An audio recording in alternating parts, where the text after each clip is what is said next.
ቢስሚላሂር ረህማኒር ረሂም አሁን ደግሞ የምንመለከተው የኑን ሳኪነን አራተኛውን ሁክም የኢኽፋእን ምሳሌዎችን ነው የምንመለከተው። ኢኽፋእ ምንድነው የሚለውን ከዚህ በፊት አይተናል። አሁን ደግሞ ፊደላቶችን በምሳሌ እስኪ እንመለከታቸው።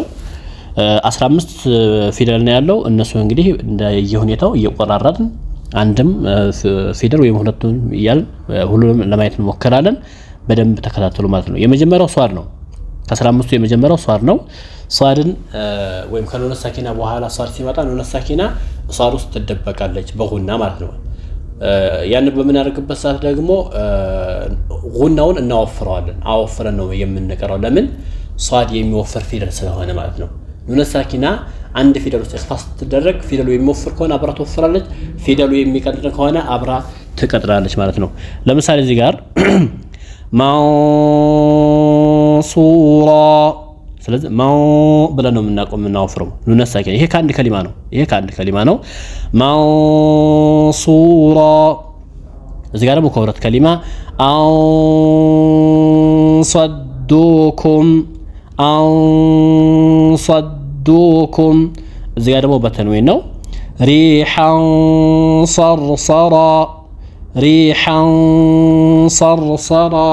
ስለዚህ በዚህ መልኩ እናንተ ማስተካከላችሁ ለመቅራት ሞክሩ። ከኑን ሳኪና በኋላ ሷድ ከመጣ ኑን ሳኪና ሷድ ውስጥ ደብቁት፣ ጉና አድርጉ። ጉናውን ደግሞ አወፍሩት፣ ምክንያቱም ሷድ ስለሚወፍር ማለት ነው። ኑን ሳኪና ደግሞ የሚወፍርን ፊደል ተከትላ ትወፍራለች፣ የሚቀጥልን ፊደል ተከትላ ትቀጥናለች ማለት ነው። ሁለተኛው ፊደል ደግሞ የምንመለከተው ዛል ነው። ዛል የሚቀጥል ፊደል ስለሆነ ኢኽፋኡ ጉናው ይቀጥናል። እዚህ ጋር ከአንድ ከሊማ ስንመለከት ወአንዚርሁም መን ዘለዚ፣ ይሄ ከሁለት ከሊማ ነው ማለት ነው።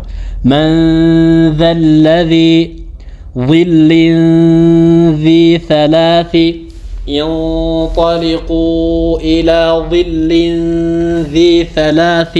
ስለዚህ በዚህ መልኩ እናንተ ምቆሉት ማለት ነው። ዛል ላይ የምናደርገው ነገር ኑን ሳኪናን ዛል ውስጥ በምንደብቅበት ሰዓት መን ስንል ምላሳችንን እያወጣን ጫፉን እያወጣን ነው ወደ ዛል የምንሄደው እንጂ ኑንን ጭርስ አድርገን እንደገና ወደ ዛል አንሄድም ማለት ነው። አለዛ ኢዝሃር ይሆንብናል። ለምሳሌ መን ዘከል ማለት ነው። እዚህ ጋር መን ብለን ኑንን ጨርሰን ወደ ዛል ከሄን ኢዝሃር ይሆንብናል። ስለዚህ ምን እናደርጋለን? ጉና እያደረግን ወደ ምላሳችን ጫፉን ወጣ አድርገን ወደ ዛል ነው የምንሄደው። መን ዘለዚ። የዛሬው ይሄን ይመስላል። ሰላም አለይኩም ወራህመቱላሂ ወበረካቱ።